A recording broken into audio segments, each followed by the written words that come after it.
আমি রাকিবুল ইসলাম, বৈষম্যবিরোধী ছাত্র আন্দোলন সাতক্ষীরা জেলা শাখার সাবেক সমন্বয়ক, সাবেক যুগ্ম আহ্বায়ক ও বর্তমান বৈষম্যবিরোধী ছাত্র আন্দোলন শহীদ আহত সেলের সহ সমন্বয়কারী খুলনা বিভাগ। আমার ডান পাশে আছেন বৈষম্যবিরোধী ছাত্র আন্দোলন পাটকিলাটা থানা শাখার সংগ্রামী আহ্বায়ক। আমার বাম পাশে আছেন বৈষম্যবিরোধী ছাত্র আন্দোলনের পাটকিলাটা থানা শাখার সংগ্রামী সদস্য সচিব সহ বৈষম্যবিরোধী ছাত্র আন্দোলনের একজন নেতৃবৃন্দ। আমরা বৈষম্যবিরোধী ছাত্র আন্দোলনের আজকে উপস্থিত সকল নেতৃবৃন্দ,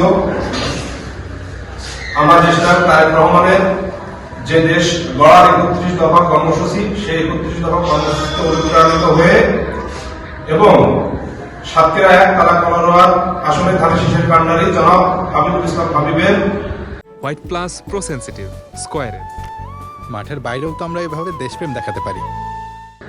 বিগত দিনে যে নজিরবিহীন উন্নয়ন তিনি এখানে করেছেন, সেই কাজে আমরা অনুপ্রাণিত হয়ে আমরা বৈষম্যবিরোধী ছাত্র আন্দোলনের সকল পদ থেকে পদত্যাগ করে বাংলাদেশ জাতীয়তাবাদী ছাত্র দলে আমরা সবাই যোগদান করছি।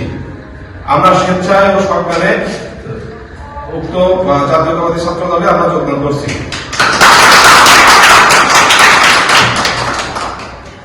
নির্বাচন, ত্রয়োদশ জাতীয় সংসদ নির্বাচন, উক্ত নির্বাচনে আপনারা ধানের শীষ প্রতীকে সবাই ভোট দিয়ে দেশনায়ক তারেক রহমানকে নতুন বাংলাদেশ গড়ার সুযোগ করে দিন।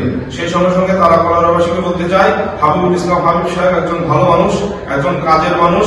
তিনি বিগত দিনে এই অঞ্চলে নজিরবিহীন উন্নয়ন করেছেন, বিশেষ করে শিক্ষা খাতে। যেহেতু আমরা স্টুডেন্ট, শিক্ষা খাতে ওনার যে অবদান, ওনার যে উন্নয়ন, সেটা আমাদেরকে আরো ব্যাপকভাবে অনুপ্রাণিত করেছে। তো আমি সকলকে আবারও অনুরোধ জানাবো, আপনারা ধানের শীষ প্রতীকে ভোট দিয়ে জনাব হাবিবুল ইসলাম হাবিব সাহেবকে জয়যুক্ত করবেন। ধন্যবাদ সবাইকে।